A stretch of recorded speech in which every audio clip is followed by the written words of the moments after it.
Hi hello friends, എല്ലാവർക്കും നമ്മുടെ പവിത്രം season 2 ഇന്നത്തെ ഒരു ഫുൾ വിശേഷം കേട്ട് നോക്കിയാലോ. അപ്പൊ നമുക്കറിയാം, എല്ലാ തിങ്കളാഴ്ചയും നമ്മുടെ ഹോട്ട്സ്റ്റാറിൽ വരുന്ന പവിത്രം സീസൺ 2 വിശേഷങ്ങൾ 5 എപ്പിസോഡുകളായിട്ടാണ് വരുന്നത്.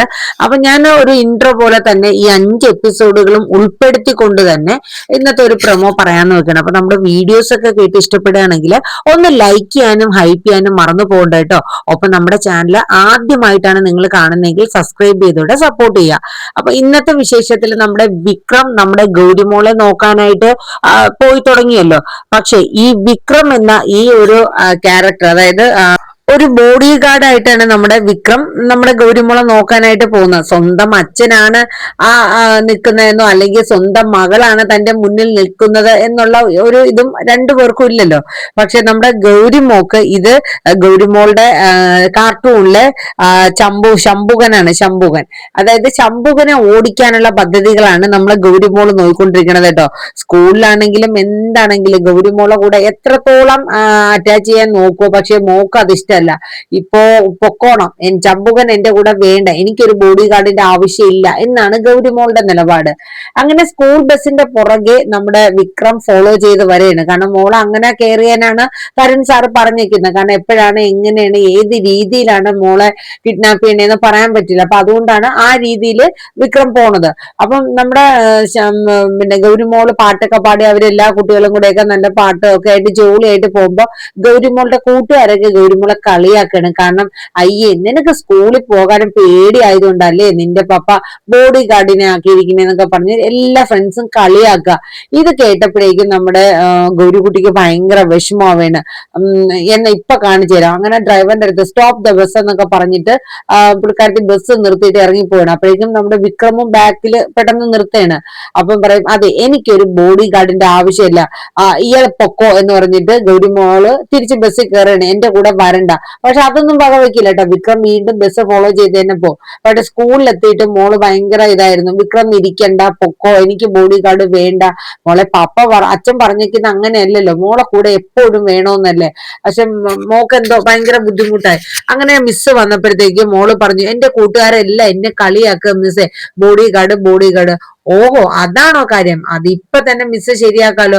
അങ്ങനെ നമ്മൾ ഗൗരിമോളെയും കൊണ്ടുപോയിട്ട് ക്ലാസ്സിൽ ചെന്നിട്ട് പറഞ്ഞു, അതെ, മോളുടെ അച്ഛൻ പോലീസാണ്, അമ്മ കളക്ടർ, അപ്പൊ അവർക്ക് ഒരുപാട് ശത്രുക്കളൊക്കെ ഉണ്ടാവും. അപ്പൊ മോക്കൊന്നും പറ്റാണ്ടിരിക്കാൻ വേണ്ടിയിട്ടാണ് ഗൗരിമോളുടെ അച്ഛൻ ഒരു ബോഡി ഗാർഡിനെ ആക്കിയിരിക്കുന്നത്. നിങ്ങൾ ആരും കളിയാക്കാൻ പാടില്ല കേട്ടോ. ഓക്കെ മിസ്സേ എന്ന് പറഞ്ഞ് കുട്ടികളൊക്കെ ഓക്കെ ആയിട്ടുണ്ട് കേട്ടോ. അത് കഴിഞ്ഞിട്ട് പിന്നീട് നമ്മുടെ ഗൗരിക്കുട്ടി സ്കൂളിൽ ലഞ്ച് ടൈം ആവുകയാണ്. ഈ ലഞ്ച് ടൈം ആകുമ്പോൾ ഫുഡൊന്നും വേണ്ട എന്ന് പറഞ്ഞിരിക്കുമ്പോ മിസ് പറഞ്ഞു, ആഹാ, അതൊന്നും പറ്റില്ല, ഫുഡ് കഴിക്കുന്ന. അങ്ങനെ ബോഡി ഗാർഡിന്റെ അടുത്ത് കൊണ്ടാക്കിയിട്ട് പറഞ്ഞു, അതെ, മോള് ഫുഡ് കഴിക്കില്ല, ഇതും ബോഡി ഗാർഡിന്റെ ഡ്യൂട്ടി ആയിക്കോട്ടെ. അങ്ങനെ നമ്മുടെ വിക്രം പഠിച്ച പണിയൊക്കെ നോക്കിയാണ്. പക്ഷെ മോള് തിന്നുന്നില്ല. അപ്പോഴേക്കും വിക്രമിന് ഒരു കോള് വരണം. മറ്റാരുമല്ല, നമ്മുടെ മാഷ് വിളിക്കുകയാണ് വിക്രത്തിനെ. ആ സമയത്ത് മോൾ എന്ത് ചെയ്യുന്ന വെച്ചാൽ, അവിടെ ഒരു മരത്തിന്റെ ചുവട്ടിൽ അവര് ലഞ്ച് കഴിക്കാൻ വേണ്ടി മോളെയും കൊണ്ട് ഇരുന്നത് വിക്രം. അവിടെ നിന്ന് ഒരു ഉറുമ്പിനെ പതുക്കെ പിടിച്ചിട്ട് ആ ലഞ്ച് ബോക്സിനകത്ത് അങ്ങ് ഇടാണ്. അപ്പോഴേക്കും വിക്രം കോൾ ചെയ്യണം. അപ്പം മാഷ് വിളിച്ചിട്ട് പറയുന്നുണ്ട്, അതായത് വേറൊന്നുമല്ല, മാഷ് ഹോസ്പിറ്റലിലാണ്. അപ്പം വിക്രം ചോദിച്ചാൽ എന്ത് പറ്റി വെച്ചാൽ, എനിക്ക് കുഴപ്പമൊന്നുമില്ല, ഇന്ന് രാവിലെ അരവിന്ദൻ ഒന്ന് ജസ്റ്റ് വീണായിരുന്നു, തല ഒന്ന് പൊട്ടിയിട്ടുണ്ട്, കുറച്ച് ബ്ലഡ് ഒക്കെ പോയി, എങ്കിലും ഞാൻ പെട്ടെന്ന് തന്നെ ഹോസ്പിറ്റലിൽ കൊണ്ടുവന്നു. ആമി മോളുള്ള ഹോസ്പിറ്റലിലല്ലേ, അവൾ ഇവിടത്തെ നേഴ്സല്ലേ, അപ്പൊ അതുകൊണ്ടാണ് ഇങ്ങോട്ട് കൊണ്ടുവന്നത്. പക്ഷെ അത് 8ന്റെ പണി കിട്ടി വിക്ര. എന്ത് പറ്റി വെച്ചാ, അതെ, അച്ഛന്റെ ബ്ലഡ് ഇതൊക്കെ കണ്ടിട്ട് ആമി പെട്ടെന്ന് ഇതായിപ്പോയി, ബോധം കിട്ടുപോയി. അങ്ങനെ ഇപ്പൊ അവൾ അഡ്മിറ്റ് ചെയ്തൊക്കെയാണ്.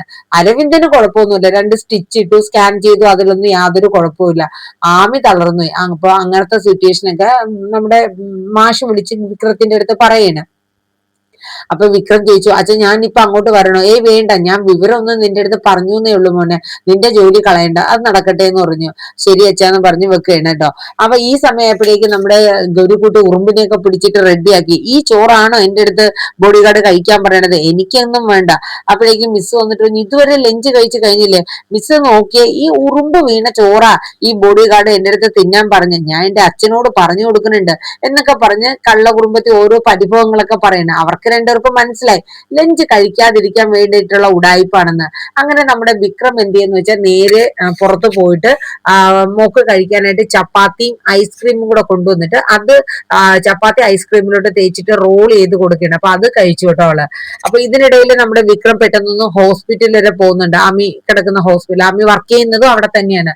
അവിടെ ചെന്നു. അവിടെ ചെന്ന് കഴിഞ്ഞപ്പോ അരവിന്ദൻ ചേട്ടനൊക്കെ അവിടെ ഉണ്ട്. അപ്പം പുള്ളിക്ക് കുഴപ്പമൊന്നുമില്ല, പുള്ളി മെഡിസിൻ വാങ്ങാൻ വേണ്ടി പോയിക്കായിരുന്നു. ഈ സമയം നമ്മുടെ വിക്രം പെട്ടെന്ന് ആമിയെ കാണാൻ വേണ്ടി ചെന്നു. കാരണം ആമിയുടെ ബോധമൊക്കെ തിരിച്ചു വന്നായിരുന്നു. സിസ്റ്റർ വന്ന് പറഞ്ഞു കേട്ടോ അത്. അങ്ങനെ ആമിയുടെ അടുത്ത് ചെന്നപ്പോ ആമിയുടെ ഒരു രോഗത്തെ കുറിച്ച് പറഞ്ഞിട്ടുണ്ടായിരുന്നല്ലോ. ഇടയ്ക്ക് ഇങ്ങനെ കുറച്ച് മാസങ്ങളോളം ആരോടും മിണ്ടാണ്ട് ഭയങ്കര ഒരു സൈലന്റ് ആയിട്ടുള്ള ഒരു സൈക്കോ ലെവലിലോട്ട് പോകും. അപ്പം അതിൽ ഏറ്റവും അറിയാവുന്നവരടുത്ത് ചിലപ്പോൾ മിണ്ടിയാല, ഇല്ലെങ്കിൽ അതുമില്ല, ഒറ്റയ്ക്ക് ഒരേ ഇരിപ്പ്, ആ ഒരു ലെവലിലോട്ട് ആമി എത്തിയിരിക്കുകയാണ് കേട്ടോ. അപ്പം ബോധം തെളിഞ്ഞു വന്നു എന്നറിഞ്ഞ് നമ്മുടെ വിക്രം ആമിയുടെ ആ ബെഡിലോട്ട് ചെന്നപ്പം ആമി വിക്രത്തിന്റെ കൈ പിടിക്കുന്നത്. അപ്പൊ വിക്രം പെട്ടെന്ന് ഇതാവാണ്, എന്ത് പറ്റിയെന്നുള്ള. അപ്പൊ പറയും വിക്രമിന് എന്നെ പേടിയാണോ? ഇല്ല അമ്മി, എന്താ കാര്യം പറ. ഒന്നുമില്ല. അതെ, എനിക്ക് എല്ലാവരെയും കാണുമ്പോ തന്നെ ഒരു ദേഷ്യം വരാ. ആകെ നിങ്ങളെ പോലെയുള്ള ഒന്ന് രണ്ടുപേരെ കാണുമ്പോ എന്റെ മനസ്സൊക്കെ വലിയ കുഴപ്പമില്ല എന്ന് പറയും. അപ്പൊ ഈ സമയം നമ്മുടെ അരവിന്ദൻ, ആമിയുടെ അച്ഛൻ മെഡിസിൻ ഒക്കെ മേടിച്ചുകൊണ്ട് അകത്ത് വരണം. അപ്പൊ ആമി നമ്മുടെ വിക്രത്തിന്റെ കൈയും പിടിച്ചിരിക്കുകയാണ്. അപ്പൊ അയാൾ അങ്ങ് പുറത്തോട്ട് പോയിട്ട് മാഷിന്റെ അടുത്ത് എന്നിട്ട് പറയും, അതെ, അവര് രണ്ടുപേരും തമ്മിൽ സംസാരിച്ചുകൊണ്ടിരിക്കുക, ഞാൻ ഒന്ന് ഡോക്ടറെ പോയി കണ്ടിട്ട് വരട്ടെ. അപ്പം നമ്മുടെ മാഷിന്റെ മനസ്സിൽ ഒരു വല്ലാത്തൊരിത്. കാരണം ഈ അരവിന്ദൻ ഒന്ന് പറഞ്ഞല്ലോ നമ്മുടെ ആമിയെ കൊണ്ട് വിക്രത്തിനെ ഒന്ന് ആലോചിച്ചാലോ എന്നുള്ളത്. അപ്പോ മാഷിന്റെ മനസ്സിൽ പല ചിന്തകളും കടന്നു വരികയാണ്. അതായത് വെറുതെ ആവശ്യമില്ലാത്ത ഓരോ ചിന്തകൾ ആ കുട്ടിയുടെ മനസ്സിൽ കൊടുക്കണ്ട. കാരണം വിക്രം എന്താണ്, വിക്രം ഈ ലോകത്ത് ആരെ കാത്താണ് ഇരിക്കുന്നത്, ഏത് ഒരാളെ മാത്രമേ വിക്രമിന്റെ മനസ്സിലുള്ളൂ എന്നുള്ളത് മാഷിന് നന്നായിട്ട് അറിയാം. പക്ഷെ അതൊന്നും മനസ്സിലാക്കേണ്ട, വെറുതെ ഒരു കുട്ടിയെ മനസ്സിൽ ആവശ്യമില്ലാത്ത ഓരോ ചിന്തകൾ കൂട്ടി വെക്കണ്ടെന്ന് കരുതിയിട്ട് മാഷിന് ഒരു ചെറിയ ടെൻഷൻ തുടങ്ങിയാണ്. ഇത് എങ്ങനെയെങ്കിലും ഒന്ന് വിക്രത്തിന്റെ അടുത്ത് പറഞ്ഞ് ആമിയെ പറഞ്ഞ് മനസ്സിലാക്കിപ്പിക്കണം എന്നുള്ള ഒരു ചിന്ത. ഈ സമയത്ത് നമ്മുടെ വേദ ഒന്ന് കാണിക്കുന്നുണ്ട് കേട്ടോ. വേദ കളക്ടറേറ്റിൽ ഇരിക്കുന്ന സമയത്ത് നമ്മുടെ സെക്യൂരിറ്റീനെ ആരോ എന്തോ പറഞ്ഞ, ഞാനൊന്ന് കണ്ടോട്ടെ, മാഡത്തിനെ ഒന്ന് കണ്ടോട്ടെ എന്നൊക്കെ പറഞ്ഞ് ഇങ്ങനെ. അപ്പൊ നമ്മുടെ വേദ ആ സെക്യൂരിറ്റിയെ വിളിച്ചു വരുത്തേണ്. എന്താ അവിടെ ബഹളം, ആരാ അത് എന്നിങ്ങനെ വേദ ചോദിക്കണ. അത് മേഡം, ഏതോ ഒരു പയ്യനും ഒരു പെൺകുച്ചുമാണ്, എന്തിനാന്നറിയില്ല, മാഡത്തിനെ കാണണമെന്നും പറഞ്ഞ് അവര് വാശി പിടിക്കുന്നു. അപ്പോഴേക്കും വേദ പറയും അവരെ അകത്തോട്ട് വരാൻ പറയും. അപ്പൊ ആ വരുന്നത് ധനേഷ് എന്ന പേരുള്ള ഒരു പയ്യനും മല്ലി എന്ന പേരുള്ള ഒരു പെൺകുട്ടിയാണ്. അവര് വീട്ടുകാരെ എതിർത്ത് രജിസ്റ്റർ മാരേജ് ചെയ്തിട്ട് പോലീസ് പ്രൊട്ടക്ഷൻ കിട്ടില്ല എന്ന് ഉറപ്പ് വന്നത് കൊണ്ട് നമ്മുടെ കളക്ടറായ വേദയെ കാണാൻ വേണ്ടി വന്നതാണ് കേട്ടോ. അപ്പം വേദ ചോദിക്കും, എന്താ പറ്റിയത്, നിങ്ങൾ എന്തിനാ ഇവിടെ എന്നെ കാണാനായിട്ട് വന്നേന്നൊക്കെ ചോദിക്കും. അപ്പൊ അവര് പറയുന്നുണ്ട്, നമ്മുടെ ധനേഷ് എന്ന് ഞാൻ പയ്യൻ പറയാണ്, ഞാനും മല്ലികയായിട്ട് കുറെ നാള് സ്നേഹത്തിലായിരുന്നു മാഡം. അങ്ങനെ അവര് ഞങ്ങളെ ഒന്നിക്കാൻ സമ്മതിക്കില്ല. അങ്ങനെ അവർ ഒരുപാട് കള്ളക്കേസൊക്കെ ഉണ്ടാക്കി എന്റെ മേലിൽ ചുമത്തിയെങ്കിലും എനിക്ക് അവളെ വിട്ടുകളയാൻ പറ്റിയില്ല. അതുകൊണ്ട് ഞങ്ങൾ ഇന്ന് രജിസ്റ്റർ മാരേജ് ചെയ്തു. പോലീസിനെ സമീപിക്കാന്ന് വെച്ചാൽ പോലീസുകാരെല്ലാം ഇവളുടെ ആങ്ങളമാരുമായിട്ട് ഭയങ്കര ടൈപ്പാണ്. അതുകൊണ്ട് എനിക്ക് പോലീസിനെ സമീപിക്കാൻ പറ്റില്ല മാഡം, ഞങ്ങൾക്ക് എന്തെങ്കിലും ഒരു സുരക്ഷ വരുത്തി തരണോന്ന് പറയണ. അപ്പം നമ്മുടെ വേദ പറഞ്ഞു, അല്ല അത് നിങ്ങൾ എങ്കിൽ ഒരു കാര്യം ചെയ്യൂ, നിങ്ങൾ എന്തായാലും വിവാഹം കഴിഞ്ഞില്ലേ, ഇനി നിങ്ങൾ കോടതിയെ സമീപിക്കൂ മാഡം, അതിനൊന്നും സമയമില്ല, മാഡത്തിന്റെ രീതിയിൽ എന്തെങ്കിലും ഒരു ഹെൽപ്പ് ചെയ്യാൻ പറ്റുമോ, വിവാഹം കഴിഞ്ഞ് നേരെ കണ്ടത് കളക്ടറേറ്റ്, അങ്ങനെ ഞങ്ങൾ ഓടി ഇങ്ങോട്ട് വന്നതാണ് എന്ന് പറഞ്ഞു. അത് കേട്ടപ്പോൾ നമ്മുടെ വേദയ്ക്ക് വല്ലാത്തൊരു ബുദ്ധിമുട്ട് തോന്നി കേട്ടോ. കാര്യം വേറൊന്നുമല്ല, വേദ വർഷങ്ങൾക്ക് മുമ്പ് തന്നെ വിക്രം വിവാഹം ചെയ്ത ആ ഒരു സീനും കാര്യങ്ങളൊക്കെ വേദയുടെ മനസ്സിൽ വരെയാണ്. അങ്ങനെ നമ്മുടെ വേദ, ഓക്കെ, നിങ്ങൾ ഒരു കാര്യം ചെയ്യൂ, നിങ്ങൾ എന്തായാലും പോലീസ് സ്റ്റേഷനിൽ ചെന്നോളൂ, ഞാൻ ഇപ്പൊ തന്നെ നിങ്ങൾ അവിടെ എത്തുന്നതിന് മുന്നേ തന്നെ അവരെ വിളിച്ച് നിങ്ങൾക്ക് വേണ്ട പ്രൊട്ടക്ഷൻ തരാൻ പറയാം, അതുവഴി നമുക്ക് കോടതിയിലായി നിങ്ങൾക്ക് ഫുൾ സുരക്ഷ ഞാൻ ആക്കിക്കോളാം, പേടിക്കേണ്ട കാര്യമൊന്നുമില്ല എന്നൊക്കെ പറഞ്ഞ് വേദ അവരെ സമാധാനിപ്പിച്ച് വിടേന കേട്ടോ. അപ്പം വേദ അങ്ങനെ വർഷങ്ങൾക്ക് മുന്നേ വിക്രം തന്നെ ആദ്യമായിട്ട് ഒരു അമ്പലത്തിൽ വെച്ചിട്ട് മറ്റൊരു പെൺകുട്ടിയുടെ താലി പൊട്ടിക്കാൻ ശ്രമിച്ച വിക്രത്തിനെ തടഞ്ഞു. അതായത് ഇന്നത്തെ ദിവസം വിവാഹം കഴിഞ്ഞ ആ പെൺകുട്ടിയുടെ താലി പൊട്ടിക്കരുത്, കാരണം ഈ ദിവസത്തെ പ്രത്യേകത, ഈ ദിവസം വിവാഹം കഴിക്കുന്നവര് 7 ജന്മത്തോളം വിവാഹം ഭാര്യ ഭർത്താക്കന്മാരായി കഴിയാനുള്ള ഭാഗ്യം ഉണ്ടാകും എന്ന ഒരു ഇതാണ് പറയണത് കേട്ടോ.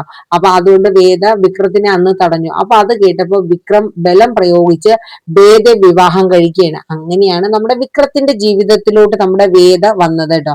ആ ഒരു സ്റ്റോറി നമ്മുടെ വേദ ഒരു നിമിഷം ആലോചിച്ചു പോയിട്ടോ. അത് കഴിഞ്ഞ് പിന്നെ കാണിക്കുന്ന എന്താ, നമ്മുടെ ഗൗരിക്കുട്ടിക്ക് കഴിക്കാനുള്ള ചപ്പാത്തിയും ഒക്കെ മേടിച്ചുകൊണ്ടുവന്ന് വിക്രം കൊടുക്കുന്നുണ്ട്. അപ്പൊ ഇതിനിടയിൽ നമ്മുടെ വിക്രം ഹോസ്പിറ്റലിൽ ഒന്ന് പോകുന്നുണ്ട്, കാരണം മാഷ് വിളിച്ചിട്ടുണ്ടായിരുന്നല്ലോ. അങ്ങനെ ഹോസ്പിറ്റലിൽ ചെല്ലുന്ന വിക്രം നമ്മുടെ ആമിയെ കാണുന്നുണ്ട്. അപ്പൊ ആമി വിക്രത്തിന്റെ കൈ പിടിച്ച്, കാരണം ആമിക്ക് ഒരു രോഗമുണ്ട്, അതായത് ആമിയുടെ ജീവിതത്തിൽ കുറച്ചു നാള് ആമി ഒരു എന്താ പറയണ ഒരു സൈക്കോ ലെവലിലോട്ട് മാറും. അപ്പൊ ആമിക്ക് ഒരുപാട് ആൾക്കാരുമായിട്ട് മിങ്കിൾ ചെയ്യാൻ പറ്റില്ല. വേണ്ടപ്പെട്ട അധികം സംസാരിക്കുന്ന, അതായത് ഇഷ്ടമുള്ളവരോട് മാത്രമേ ആ ഒരു ഇത് സമീപനം കാണിക്കുള്ളൂ. അപ്പൊ വിക്രത്തിന്റെ കൈ പിടിച്ചിട്ട് പറയും, എനിക്ക് എന്തോ എല്ലാത്തിനോടും ഒരു വെറുപ്പ് തോന്നുന്നതാണ്, വിക്രത്തിന് ഞാനൊരു ശല്യമായി. അപ്പൊ വിക്രം പറയും, ഏയ് കുഴപ്പമൊന്നുമില്ല, തനിക്കൊരു കുഴപ്പമില്ല, താനൊന്ന് ഉഷാറായിട്ട് ഇരിക്കുക എന്നൊക്കെ പറയാം. ഈ സമയം പുറത്തു പോയിരുന്ന ആമിയുടെ അച്ഛൻ ഗുളിയും മേടിച്ച് തിരിച്ചു വരുമ്പോ ആമിയും വിക്രമും കൈ പിടിച്ചൊക്കെ ഇരുന്ന് സംസാരിക്കുന്ന കാണുമ്പോ ആ ടാബ്ലറ്റ് അവിടെ വെച്ചിട്ട് അരവിന്ദൻ പുറത്തു പോയിട്ട് മാഷിന്റെ അടുത്ത് പറയും. മാഷും വെളിയിരിക്കുകയാണല്ലോ, അതെ അവര് തമ്മിൽ സംസാരിക്കുകയാണ്. ഒരു പക്ഷെ ആമിക്ക് വിക്രത്തിനൂടെ സംസാരിക്കുമ്പോ ഒരു സമാധാനം കിട്ടുമെങ്കിൽ അതായിക്കോട്ടെ മാഷി എന്ന് പറയാം. അപ്പൊ മാഷിന് അത് അത്ര ഒരു ഇതാവുന്നില്ല. കാര്യം വേറൊന്നുമല്ല, എത്രയൊക്കെ പറഞ്ഞാലും വിക്രം എന്ന് പറയുന്നത് വേദയ്ക്ക് വേണ്ടിയിട്ട് ജീവിച്ചിരിക്കുന്ന ഒരാളാണ്. അപ്പൊ ആമി വെറുതെ ആവശ്യമില്ലാത്തത്, കാരണം അരവിന്ദൻ ഒരിക്കൽ സൂചിപ്പിക്കുകയും ചെയ്തു, ആമിക്ക് വേണ്ടി വിക്രത്തിനെ ഞാനൊന്ന് ആലോചിക്കട്ടെ മാഷി എന്ന് ഇങ്ങനെ ചോദിച്ചിട്ടുണ്ടായിരുന്നു. അപ്പൊ അതിന്റെ ആ ഒരു ഇത് ഉണ്ടായിരുന്നു. അപ്പൊ അങ്ങനെ നമ്മുടെ മാഷിന് അത് വിക്രത്തിനോട് പറയണമെന്നുണ്ട്. അതായത് വേറൊന്നുമല്ല, ഇങ്ങനെ പോവാണെങ്കിൽ, അതായത് ആ കുട്ടിയുടെ മനസ്സിൽ ആവശ്യമില്ലാത്തൊരു ചിന്ത കൊടുക്കേണ്ട കാര്യമില്ലല്ലോ. അപ്പൊ അതൊന്ന് വിക്രത്തിനോട് പറയണം എന്നൊക്കെ ഇരുന്നു. അങ്ങനെ അന്നേ ദിവസം വിക്രം കണ്ടിട്ട് തിരിച്ചു വരെയാണ് സ്കൂളിലോട്ട്. അപ്പൊ വിക്രം എത്തുന്നതിന് 10 മിനിറ്റ് മുന്നേ തന്നെ സ്കൂൾ ബസ് എടുത്തായിരുന്നു. അപ്പൊ വിക്രത്തിന്റെ വിചാരം മോൾ ആ ബസ്സിൽ കയറി കാണും. എന്നും സാധാരണ വിക്രം ചെയ്യുന്നത് മോള് ബസ്സിൽ കയറിയെന്ന് ഉറപ്പ് വരുത്തും, എന്നിട്ട് വിക്രം വണ്ടി ഫോളോ ചെയ്ത് പോകും.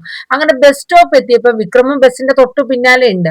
പക്ഷെ ബസ് സ്റ്റോപ്പ് എത്തിയപ്പം ഗൗരിക്കുട്ടി മാത്രം അതിനകത്തില്ല. അപ്പം ആന്റി ചോദിച്ചു, മോളെ ബാക്കി കുട്ടികൾ അവിടെ ഉണ്ടല്ലോ ബസ്സിനകത്ത്, ഗൗരി എന്ത്? ഗൗരി കയറിയില്ല, ഗൗരി ഇന്ന് ബോഡി ഗാർഡിന്റെ കൂടെ പോണു എന്നാ പറഞ്ഞ്. അവരും ആകെ ടെൻഷന്. അപ്പൊ നമ്മുടെ തരുണിന്റെ അമ്മ വീടിന്റെ മുന്നിൽ ബസ് നിർത്തിയിരിക്കുകയാണ്. തരുണിന്റെ അമ്മ വന്നിട്ട് ചോദിച്ചു, ഗൗരിക്കുട്ടി എന്തേ? അത് മേഡം ഗൗരി കേറിയിട്ടില്ല, ബസ്സിൽ കേറിയിട്ടില്ലെന്നോ? അപ്പൊ വിക്രം ഇറങ്ങി വരെയാണ്. അല്ല ബസ്സിലില്ലേ, ഞാൻ മോള് ബസ്സിൽ ഉണ്ടാകുമെന്ന് പറഞ്ഞാ കയറിയത്, അപ്പൊ താൻ മോള് കയറുന്നെന്ന് നോക്കിയില്ലെന്നും പറഞ്ഞ് തരുണിന്റെ അമ്മ ഷൗട്ട് ചെയ്യുന്നു കേട്ടോ. ഇത് കേട്ടപ്പം വിക്രം പറഞ്ഞു, അതെ മേഡം, ഞാൻ ഒരു 10 മിനിറ്റ് വൈകി പോയി, അത്യാവശ്യമായിട്ട് ഹോസ്പിറ്റലിൽ വരെ ഒന്ന് പോയിക്കായിരുന്നു. താനൊക്കെ ആർക്ക് വായിക്കുള്ളിയോ മേടിക്കാനാണോ പോയത്? മോളുടെ കാര്യത്തിൽ ഒരു ഉത്തരവാദിത്വം ഇല്ല. ഞാൻ ഇനി ആരെടുത്ത് എന്തെന്നാ ചോദിക്കണ്ട, ഞാൻ എന്ത് സമാധാനം പറയും എന്നൊക്കെ പറഞ്ഞ് തരുണിന്റെ അമ്മ ഭയങ്കരമായിട്ട് ഇമോഷണൽ ആവേണ്ട കേട്ടോ. ആകെ പേടിച്ചു പോയി. ഈ സമയം നമ്മുടെ വിക്രം പറയും, നമുക്ക് സ്കൂളിൽ പോയി നോക്കാം. അങ്ങനെ തരുണിന്റെ അമ്മ കാറ് കൊടുത്തോണ്ട് അവരും വരുന്നുണ്ട്. വിക്രം ബുള്ളറ്റിലും പോയി സ്കൂൾ മൊത്തം നോക്കും. കാരണം സെക്യൂരിറ്റി പറഞ്ഞു, ഞാൻ ഓരോ ക്ലാസ് നോക്കി ചെക്ക് ചെയ്തിട്ടാണ് പൂട്ടിയത്, ക്ലാസ് റൂമിനകത്തൊന്നും മോളില്ല. പക്ഷെ നമ്മുടെ ഗൗരിക്കുട്ടി അവിടെ സ്കൂളില് ഗാർഡന്റെ അവിടെ ഒളിച്ചിരിക്കുകയായിരുന്നു. കാരണം വേറൊന്നുമല്ല, ഈ ചമ്പുകനിട്ട് 2 ചീത്ത കിട്ടാനും ചമ്പുകനെ പറഞ്ഞു വിടാനും വേണ്ടിയിട്ടാണ് നമ്മുടെ ഗൗരിക്കുട്ടി അങ്ങനെ ഒളിച്ചിരുന്നത്.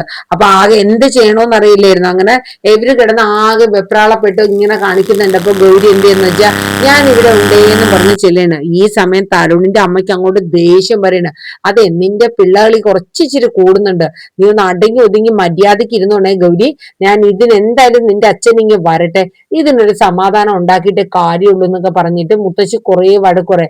അപ്പൊ നമ്മുടെ വിക്രം പറയുന്നുണ്ട്, വേണ്ട ദേഷ്യപ്പെടേണ്ട, മോള് ഒരു കുറുമ്പ് കാട്ടിയില്ലേ. എന്ത് കുറുമ്പ്? ഇങ്ങനെയാണോ മറ്റുള്ളവരെ വേദനിപ്പിക്കുന്ന രീതിയിലാണോ കുറുമ്പ് കാണിക്കുന്നത് എന്നൊക്കെ പറഞ്ഞിട്ട് തരുണിന്റെ അമ്മ ശരിക്കും അങ്ങോട്ട് വഴക്ക് കൊടുക്കണം കേട്ടോ നമ്മുടെ ഗൗരിക്ക് ഭയങ്കര വിഷമം. അവസാനം വീടെത്തി കഴിഞ്ഞിട്ട് വീണ്ടും വഴക്ക് കൊടുക്കുകയാണ്.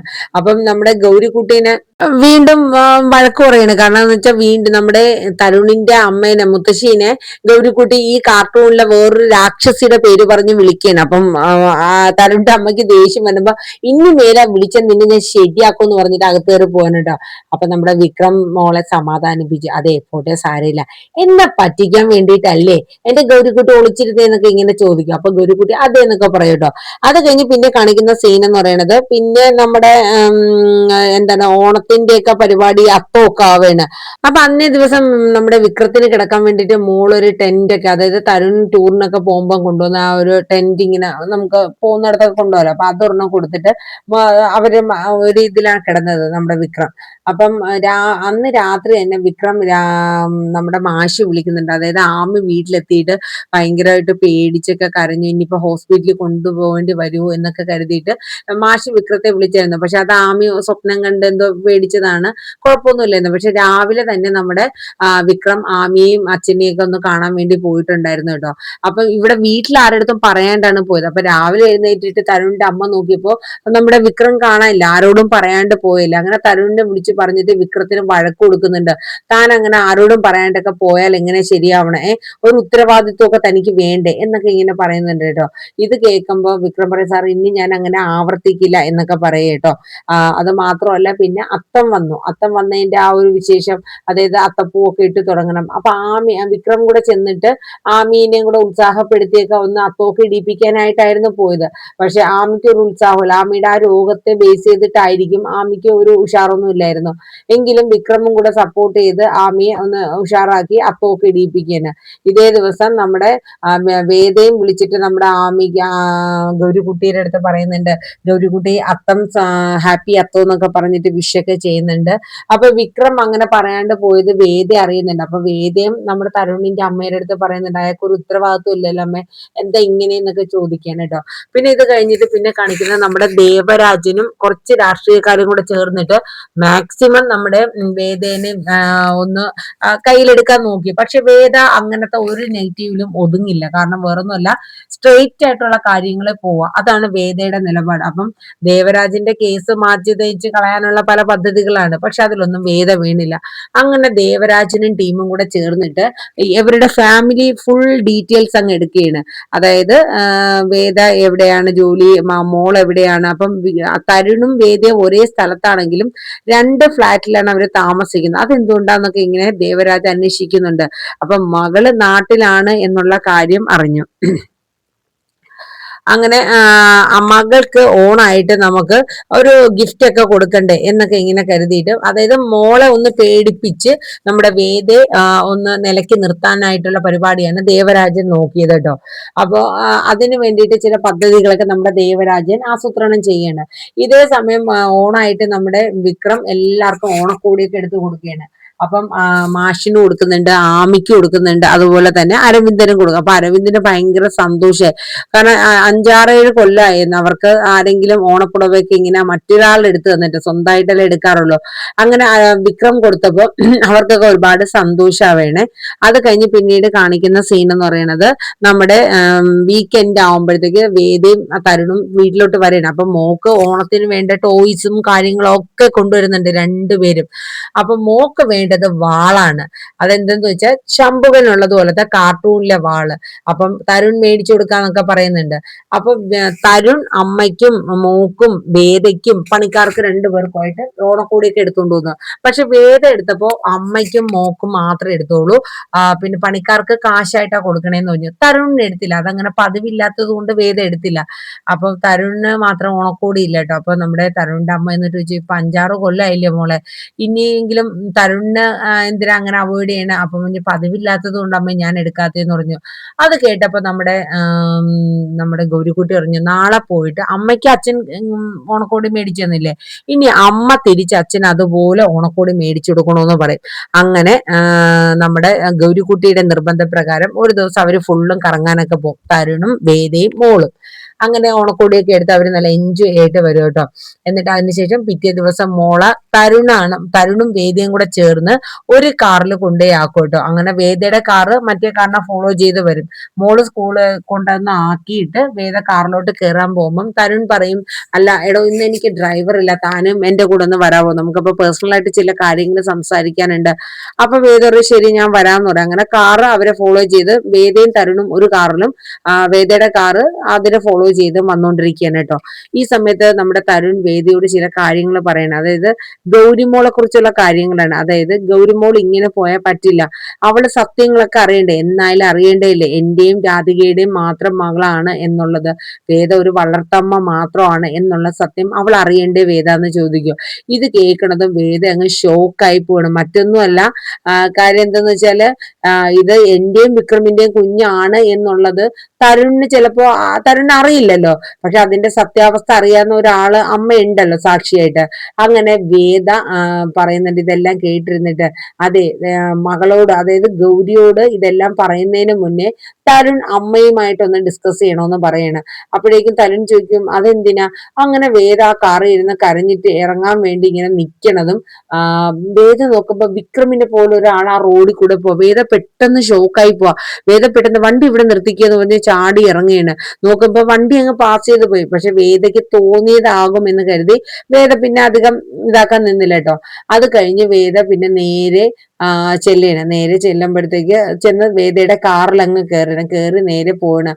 ആ സമയം വേദ ഇങ്ങനെ ചങ്ക് പൊട്ടിയാ പോകുന്നത്. കാരണം ഭയങ്കര സങ്കടം. കാരണം എന്തെന്നില്ലാത്തൊരു വിഷമം. കാരണം ഇത്രയും നാളും എല്ലാ കാര്യങ്ങളും മോളെയും വളർത്തി പോവാണ്. ആ സത്യങ്ങളൊക്കെ ഇനിയിപ്പോ തരുൺ അറിയുമ്പോൾ തരുൺ അതെങ്ങനെ ഉൾക്കൊള്ളും എന്നുള്ളത് ഓർക്കും വേദയ്ക്ക് ഒരു വിഷമമുണ്ട്. കാരണം ഒരു അച്ഛൻ എന്ന രീതിയിൽ അതെങ്ങനെ തരണം ചെയ്ത് പോകും, അത്രയും വലിയൊരു വിഷമം എങ്ങനെ തരണം ചെയ്ത് പോകും എന്നുള്ളൊരു സങ്കടമൊക്കെ നമ്മുടെ വേദയ്ക്ക് തരുണിനെ കുറിച്ച് ഓർത്തുണ്ടായിരുന്നു കേട്ടോ.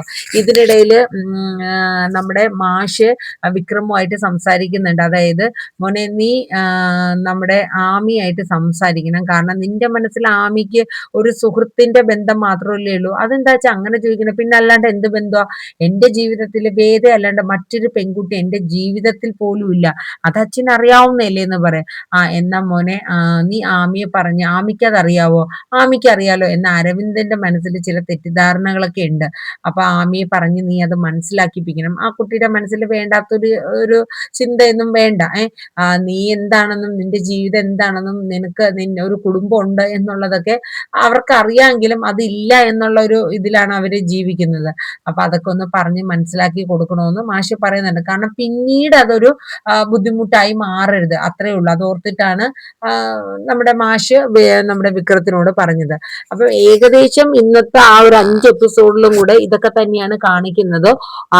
തരുണിന്റെ ജീവിതം. അങ്ങനെ തരുൺ തന്റെ മകള് തന്റെ മാത്രമാണെന്നുള്ളത് പറയണമെന്നുള്ള ഒരു വാദത്തില് വേദ തരുണിന് ഇത് മകളെ നഷ്ടപ്പെടുമ്പോൾ തരുൺ എങ്ങനെ അത് ഹാൻഡിൽ ചെയ്ത് മുന്നോട്ട് പോകും എന്നുള്ള ഓർത്തിട്ട് അതങ്ങനെ. അപ്പൊ ആകെ ഒരു ഇത്. അപ്പൊ അതിനിടയിൽ നമ്മുടെ വിക്രമും ഗൗരിക്കുട്ടിയും തമ്മിൽ കുറച്ചൊക്കെ അടുത്തടുത്ത് വരുന്നുണ്ട്. പക്ഷെ എങ്കിലും കുറച്ചൊക്കെ ഒരു ബുദ്ധിമുട്ടുണ്ട്. കാര്യം എന്ന് വെച്ചാൽ നമ്മുടെ ഗൗരിക്കുട്ടിക്ക് ശംഭുകൻ ഇവിടെ നിന്ന് ഓടിപ്പോണം എന്നുള്ളതാണ് ഗൗരിക്കുട്ടിയുടെ ഒരു ഇത്. പക്ഷെ പിന്നീട് ഗൗരിയും നമ്മുടെ വിക്രമും തമ്മിൽ മിണ്ടുകയും സംസാരിക്കുകയും അവര് തമ്മിലൊരു സ്നേഹബന്ധത്തിലൊക്കെ എത്തുകയും ചെയ്യും. കാരണം വെച്ചാൽ മോക്ക് പിന്നെ വിക്രം ഇല്ലാണ്ട് പറ്റാണ്ടുള്ള ഒരു അവസ്ഥ വരും. അത്രയ്ക്ക് അവര് തമ്മിലൊരു മിംഗ്ലിങ് ആവും കേട്ടോ. അതൊക്കെയാണ് ഇനി വരുന്ന എപ്പിസോഡുകളിൽ വരുന്നത്. അപ്പൊ എന്തായാലും ഇന്നത്തെ പ്രൊമോ നമ്മളിവിടെ വൈൻഡപ്പ് ചെയ്യാണ്. എല്ലാവരും നമ്മുടെ വീഡിയോസ് ഒക്കെ ഒന്ന് സപ്പോർട്ട് ചെയ്യുക. സ്കിപ്പ് ചെയ്ത് കേൾക്കാനായിട്ട് ശ്രമിക്കല്ലേ. എല്ലാവരും ഫുള്ളായിട്ട് കാണണം. ലൈക്ക് ചെയ്യാനും ഹൈപ്പ് ചെയ്യാനും മറന്നു പോകണ്ട. ഒപ്പം നമ്മുടെ ചാനൽ ആദ്യമായിട്ടാണ് കാണുന്നതെങ്കിൽ ഒന്ന് സബ്സ്ക്രൈബ് ചെയ്തോടെ സപ്പോർട്ട് ചെയ്യുക. അപ്പൊ എല്ലാവർക്കും നല്ലൊരു ഡേ പറഞ്ഞുകൊണ്ട് നിർത്തുന്നു. Thank you. Bye bye.